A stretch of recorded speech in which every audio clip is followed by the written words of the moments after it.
Two great powers, Rome and Carthage, found themselves on either side of the Mediterranean, each aspiring for supremacy in a world that seemed too small for both.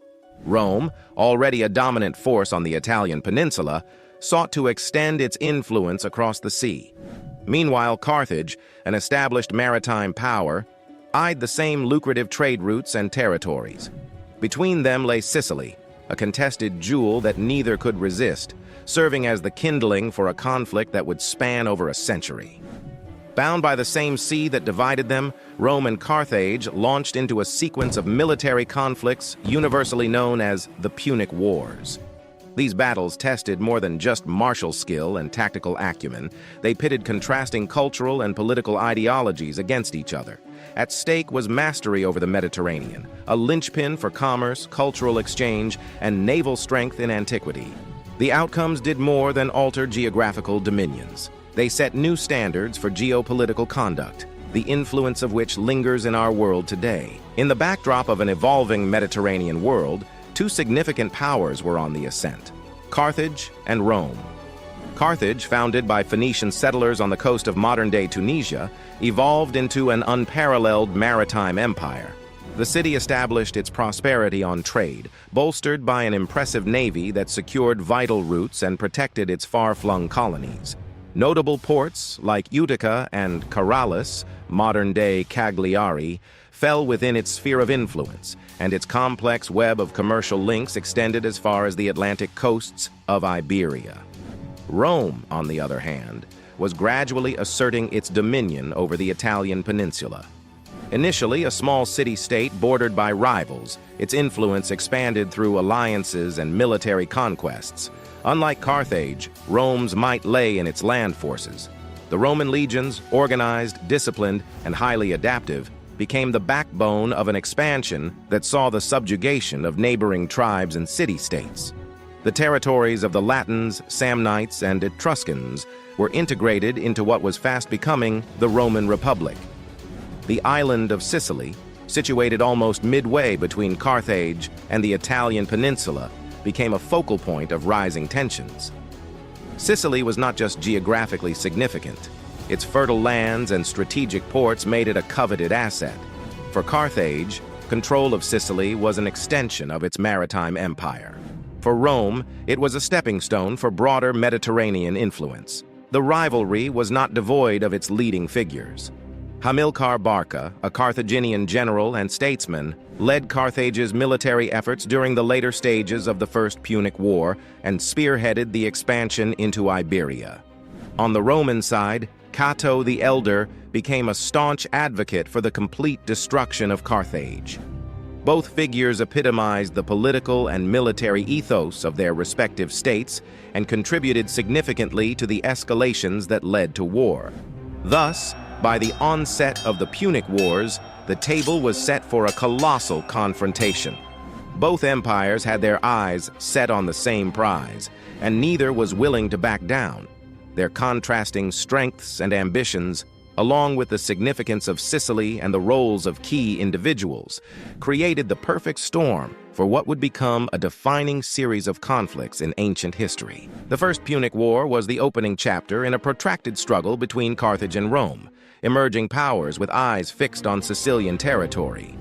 The war commenced in 264 BCE, when Rome intervened in a dispute on Sicily between the city of Messana and the Carthaginians.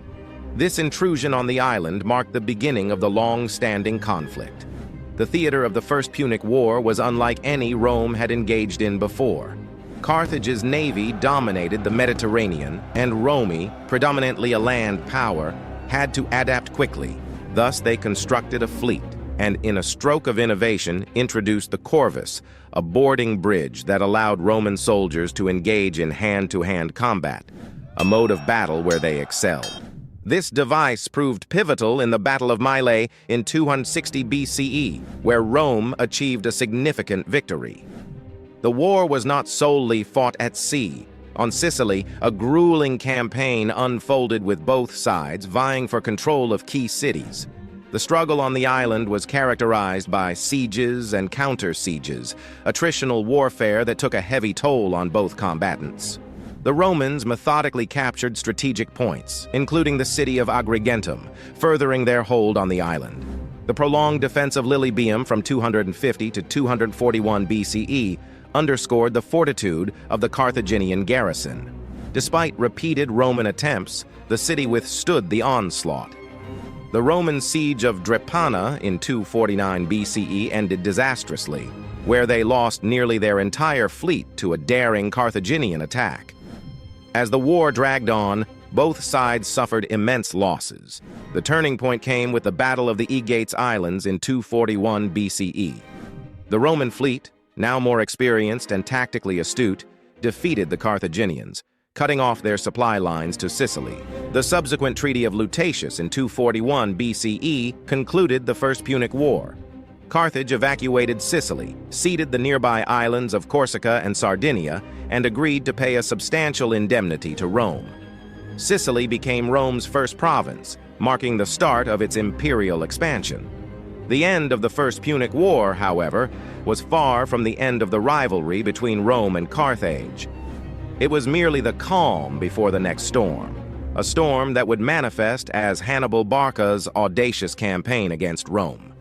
Following the First Punic War, a tenuous peace settled over the Mediterranean. However, it was a peace marked by aggressive expansion and strategic maneuvering rather than genuine reconciliation. Rome, seizing the opportunity, extended its influence into Spain and parts of northern Africa, areas that were under Carthaginian influence or allied with them. This expansion served dual purposes: to extend territorial reach and to seize control of critical trade routes and resources crucial for the looming conflicts. Carthage, economically crippled by war indemnities and loss of territory, turned its gaze to Iberia.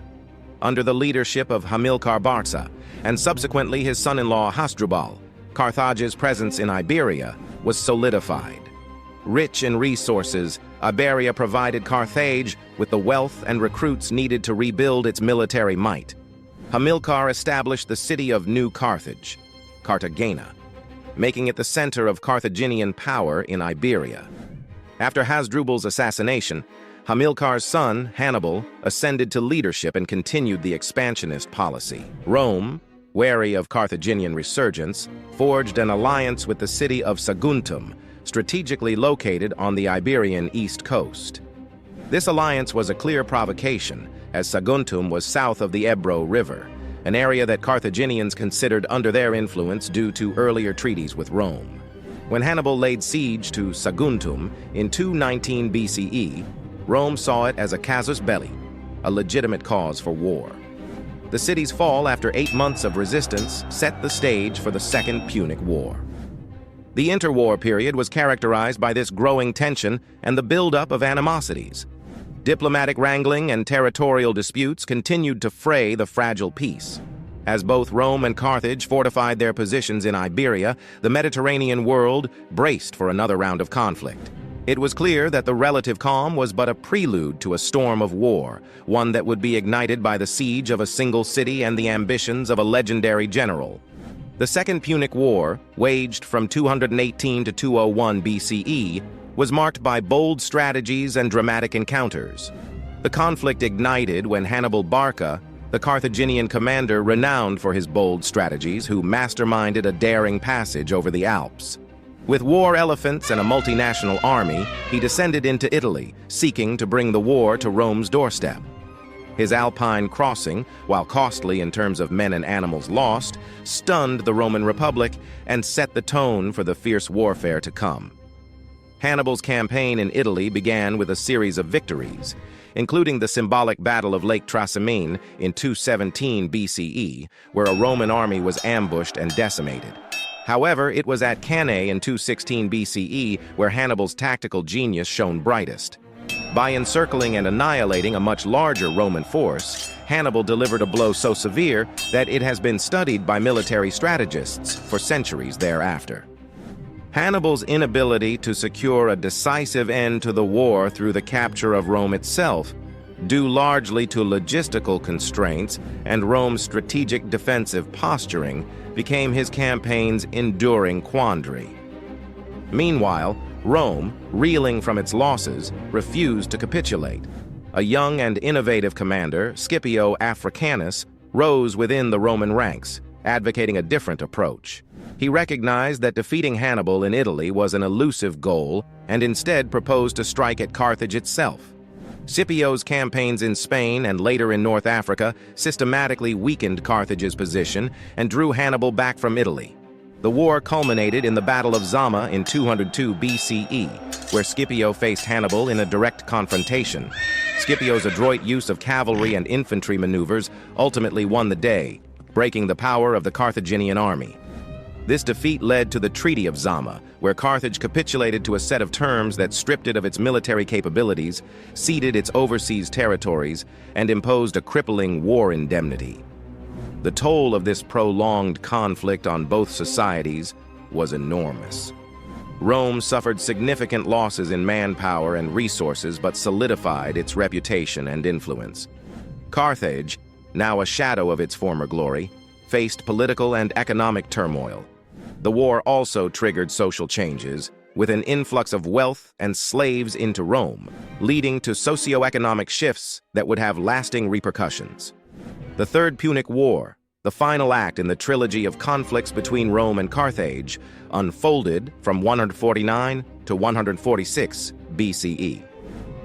The seeds for this last war were sown by Roman fears of a resurgent Carthage and the incessant exhortations of Cato the Elder, a Roman senator, who ended every speech with the phrase, "Carthago delenda est," Carthage must be destroyed.